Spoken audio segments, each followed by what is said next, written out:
बेटा वो है डिस्पर्सन ऑफ लाइट का टॉपिक, डिस्पर्सन ऑफ लाइट। तो इसमें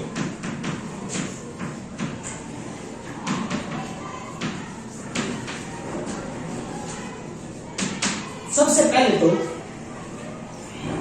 यहां फर्स्ट जो टॉपिक आता है डिस्पर्सन ऑफ लाइट में कि आपने 9th-10th में पढ़ा क्या है कि लाइट जो है ना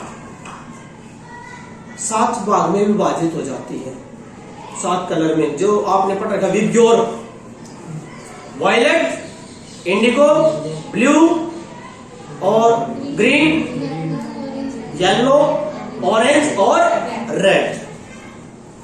ये क्यों बढ़ती है, क्या कारण है, इसका बटना किसने बताया था, क्यों बढ़ती है, क्या कारण है, ये सब कुछ बच्चों आज हम डिस्कस करेंगे डिस्पर्सन ऑफ लाइट में। लेकिन यहां सबसे पहला जो टॉपिक आपका वो है प्रिज्म का, कि प्रिज्म क्या होता है, प्रिज्म क्या है, और उसमें से एंगल ऑफ डेविएशन, जिसकी आपकी प्रैक्टिकल भी है, एंगल ऑफ डेविएशन। तो सबसे पहला जो टॉपिक है बेटा वो है prism, first that is prism.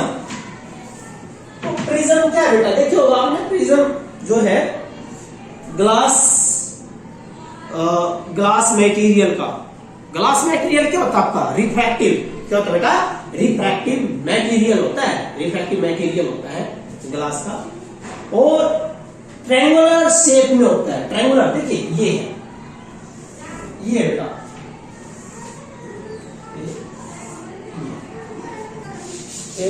ये जो है that is called prism.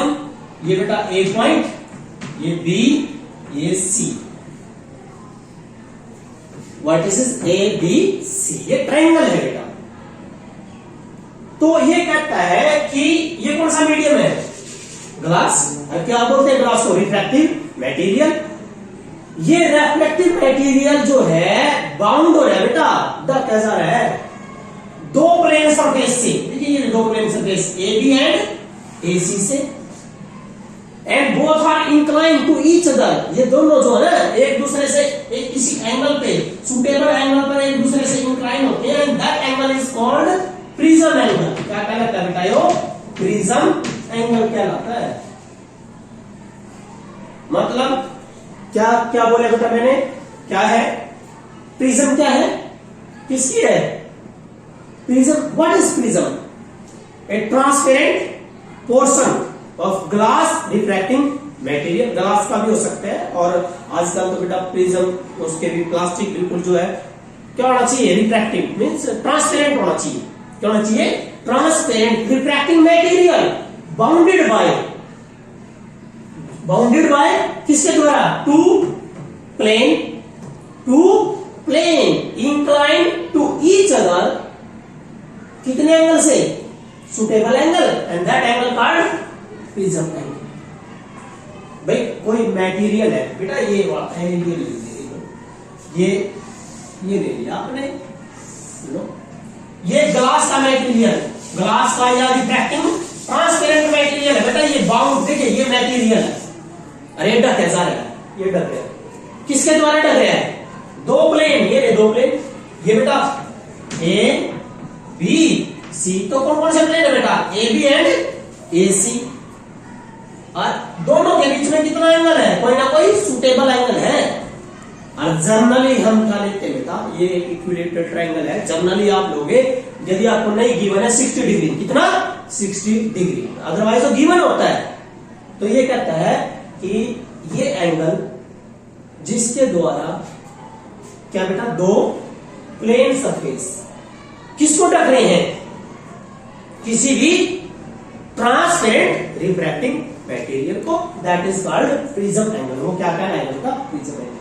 Clear हो गया, व्हाट इज प्रिज्म, प्रिज्म क्या है, क्या बेटा, ग्लास का है, ट्रांसपेरेंट रिफ्रैक्टिंग मटेरियल का है, ठीक है ना, जो क्या हो रहा है, बाउंडेड बाय किसके द्वारा, 2 plane surface, bounded by 2 plane surface, 2 plane surface से बाउंड हो रहे हैं, एंड कितने एंगल से, some suitable angle, and that angle is known as prism now we are doing, हमारा टॉपिक है, ये आपका प्रैक्टिकल भी है।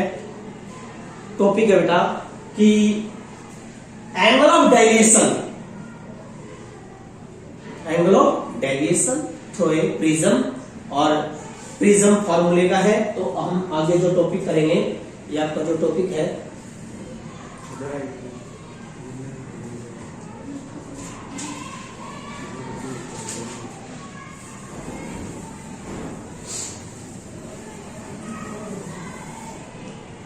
देखो, टॉपिक क्या है आपका, टॉपिक है एंगल ऑफ डेविएशन। क्या निकालना बेटा, angle of deviation for a prism, for a prism, angle of deviation for a prism. तो किसी प्रिज्म के लिए एंगल ऑफ डेविएशन निकालना, आपने कैसे निकालोगे सब, इसका ना इंपोर्ट बहुत अच्छा टॉपिक है ये। कैसे भाई, देखिए ये एक प्रिज्म बना लीजिए बेटा। अभी बात मैंने बताई थी कि प्रिज्म क्या होता है, ट्रायंगुलर शेप में, ये ट्रायंगल की साइड है, और ये क्या बेटा, मीडियम। क्या है ये, मीडियम। कौन सा मीडियम है, ट्रांसपेरेंट रिफ्रैक्टिंग मटेरियल। क्या बेटे, transparent refracting material bounded by the two plane surface. कौन कौन से बेटा, AB एंड AC, और that angle is known as prism angle. ठीक है, अब इसको कैसे करते हैं देखिए। एक लाइट रे आई, ये लाइट रे आई बेटा, that we are saying that is a light ray. कोई भी लाइट रे बेटा, लाइट रे, एंड दैट इज इंसिडेंट। क्या बेटा, ये इंसिडेंट लाइट रे है। हम लेते हैं दैट इज KL। क्या बेटा, ये KL। यहां क्या बेटा, कौन सा मीडियम है, यहाँ एयर है, you can say rare medium. क्या बेटा, ये रेयर मीडियम। ये कौन सा बेटा, डेंसर है। यहां रिफ्रैक्टिव इंडेक्स कितना होगा, μ1। यहां कितना होगा बेटा, μ2। यहां कितना होगा, μ1। लाइट रे आई बेटा, रेयर टू डेंसर, तो किसकी तरफ मुड़ जाएगी, किसकी तरफ जाएगी बेटा, जब रेयर से डेंसर में आती है लाइट रे, बेंड टुवर्ड द नॉर्मल। चलो बेंड क्यों होती है, कोई लाइट रे, नॉर्मल सी बात है बेटा, कोई चीज सीधी चल रही, हर बार बेंड हो जाए, नीचे आएगी। यदि नीचे आ रही है तो क्या कारण है, क्या कम हो रही है उसकी, नॉर्मल। अरे कोई चीज उड़ रही है, मान लो बच्चा पतंग उड़ाता है, स्पीड ज्यादा तो ऊपर उठ जाए, स्पीड कम है तो कहाँ है, इसका मतलब क्या चीज कम है, क्या चीज कम है बेटा, स्पीड कम हो जाती है। जब लाइट रे कहां से कहां जाएगी, रेयर टू डेंसर में जाएगी। तो दो चीज बताई थी मैंने बेटा, कौन कौन सी, एक वेलोसिटी और एक वेवलेंथ। दो चीज जो है चेंज हो जाती है। अब लाइट रे रेयर टू डेंसर जा रही है, तो पहले तो एंगल बढ़ेगा। एंगल किसके साथ बढ़ता है बेटा, नॉर्मल। नॉर्मल किसका होगा, इस सरफेस पर, यहां लाइट रे के साथ, इसके ऊपर बेटा, इसके ऊपर। इसका नॉर्मल ऐसे ऐसे क्या काम नहीं, ये देखिए बेटा, ये बड़ा, that is normal. And one, normal के साथ इसने एंगल बनाया बेटा, क्या लेके चलोगे, I1। क्या लेके चले बेटा, लाइट रे कहां से कहां, रेयर टू डेंसर, किसकी तरफ बेंड हो जाएगी, बेंड टुवर्ड द नॉर्मल। देखो बेटा, जानी चाहिए क्या थी, जानी चाहिए भाई सीधी थी, जाने तो सीधी चाहिए थी ये लाइट रे, है बेटा, जाने तो स्ट्रेट चाहिए थी ना लाइट रे, ये स्ट्रेट जानी चाहिए बेटा लाइट रे, बट ये बेंड हो गई। इस नॉर्मल की तरफ, नॉर्मल ये रहा, इसकी तरफ बेंड हो जाएगी, तो सीधी जाने के बजाय जब ये बेंड होगी तो बेटा ये ऐसे जाएगी। अब कोई बच्चा कहेगा ये यहां तो नहीं मुड़ी, अंदर ये सीधी क्यों गई बेटा, भीतर जो स्पीड है कितनी है, भी मीडियम एक है, मीडियम एक है, स्पीड क्या रहेगी, एक रहेगी। अब स्पीड एक रहेगी तो लाइट क्या रहेगी, स्ट्रेट। क्या रहेगी बेटा, स्ट्रेट। अंदर जो लाइट है स्ट्रेट रहेगी। ठीक है बेटा, अब सुनो, देखो यहाँ नॉर्मल के साथ कितना एंगल बनाओगी, एंगल R1। कितना लेंगे बेटा, एंगल R1, बिकॉज ये वाली इंसिडेंट है, ये वाली कौन सी बेटा, रिफ्रैक्टेड रे। कौन सी है, रिफ्रैक्टेड। ठीक है भाई, ये रिफ्रैक्टेड रे है। अब ये आई बेटा किस पॉइंट